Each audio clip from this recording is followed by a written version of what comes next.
బంగ్లాదేశ్లో కీలక పరిణామాలు చోటు చేసుకుంటున్నాయి. బీఎన్పీ నాయకురాలు మాజీ ప్రధాని ఖలీదా జియా కుమారుడు తారిక్ రెహమాన్ 17 ఏళ్ల తర్వాత స్వదేశానికి వచ్చారు. ఖలీదా అనారోగ్యం నేపథ్యంలో ఆయన పార్టీ పగ్గాలు చేపట్టి తాజా ఎన్నికల్లో కీలక పాత్ర పోషించే అవకాశాలు ఉన్నాయి. షేక్ హసీనా పార్టీ ఎన్నికల్లో పాల్గొనకుండా నిషేధించిన నేపథ్యంలో ఈ పరిణామాలను భారత్ నిశ్చితంగా గమనిస్తోంది. మరోవైపు ఉస్మాన్ హాదీ హత్య వెనుక ప్రభుత్వంలోని కీలక వ్యక్తులున్నారని ఆరోపించారు. ఆయన సోదరుడు ఒమర్ ఏదో ఒక రోజు యూనస్ కూడా దేశం విడిచి పారిపోవాలని హెచ్చరించారు.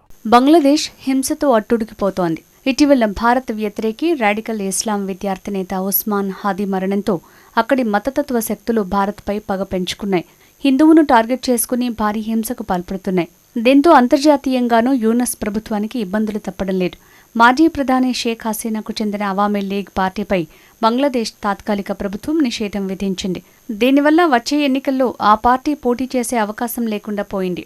అవామీ లీగ్ నాయకులపై ప్రస్తుతం అంతర్జాతీయ నేరాల ట్రైబ్యునల్లో విచారణ పూర్తయ్యే వరకు ఆ పార్టీపై నిషేధం కొనసాగుతుందని ప్రభుత్వం జారీ చేసిన గెజెట్ నోటిఫికేషన్లో వెల్లడించింది.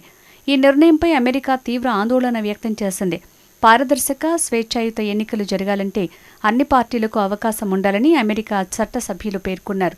తమకు నచ్చిన ప్రభుత్వాన్ని ఎన్నుకునే హక్కు బంగ్లాదేశ్ పౌరులకు ఉందని, దాన్ని కాలరాయొద్దని స్పష్టం చేశారు.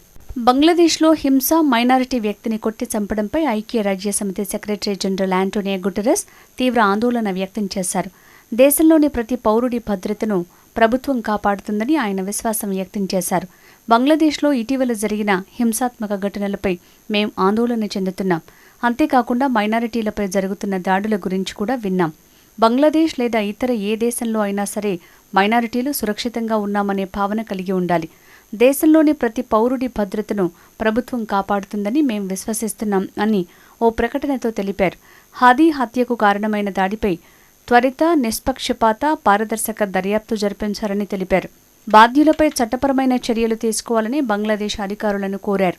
ప్రతి ఒక్కరూ హింసకు దూరంగా ఉండి శాంతిని పాటించాలని పిలుపునిచ్చారు. భారత వ్యతిరేక ఆందోళనలతో అట్టుడుకుతున్న బంగ్లాదేశ్లో కీలక పరిణామాలు చోటు చేసుకుంటున్నాయి. బంగ్లాదేశ్ నేషనలిస్ట్ పార్టీ నాయకురాలు, మాజీ ప్రధాని ఖలీదా జియా, ఆమె కుమారుడు తారిక్ రెహమాన్ 17 ఏళ్ల తర్వాత స్వదేశానికి తిరిగి వచ్చారు. తారిక్ రాకపై బీఎస్పీ కార్యకర్తలు హర్షం వ్యక్తం చేశారు. ప్రస్తుతం ఖలీదా జియా అనారోగ్యంతో బాధపడుతున్నారు.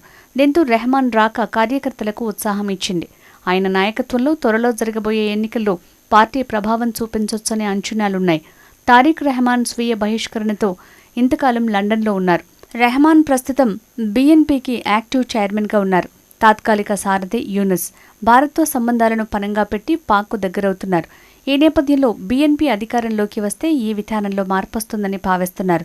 యూనస్ ప్రభుత్వ విధానాలను తారిక్ తీవ్రంగా వ్యతిరేకిస్తున్నారు. జమాతీ ఇస్లామీతో పొత్తుకు ఆయన అనుకూలంగా లేరు.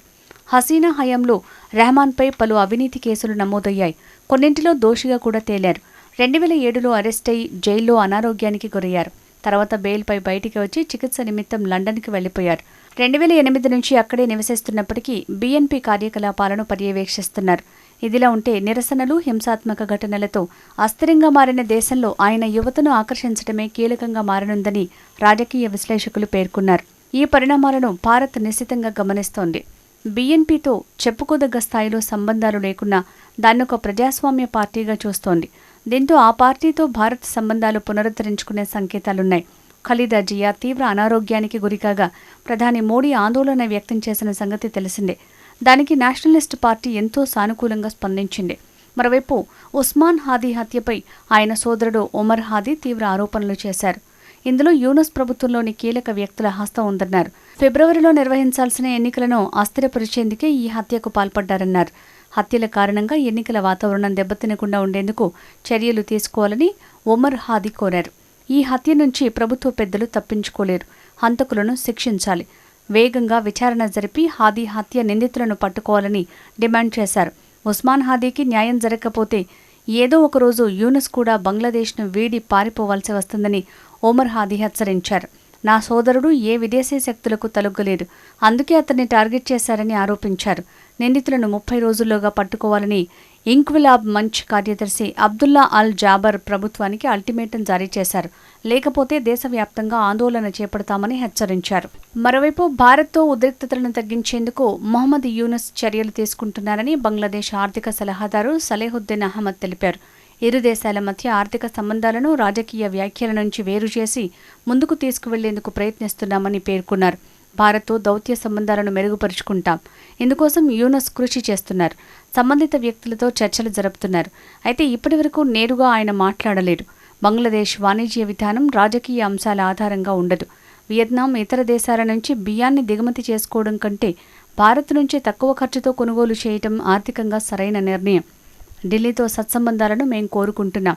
అందుకే భారత్ నుంచి 50,000 టన్నుల బియ్యం కొనుగోలు చేయాలన్న ప్రతిపాదనను ఆమోదించాం అని పేర్కొన్నారు.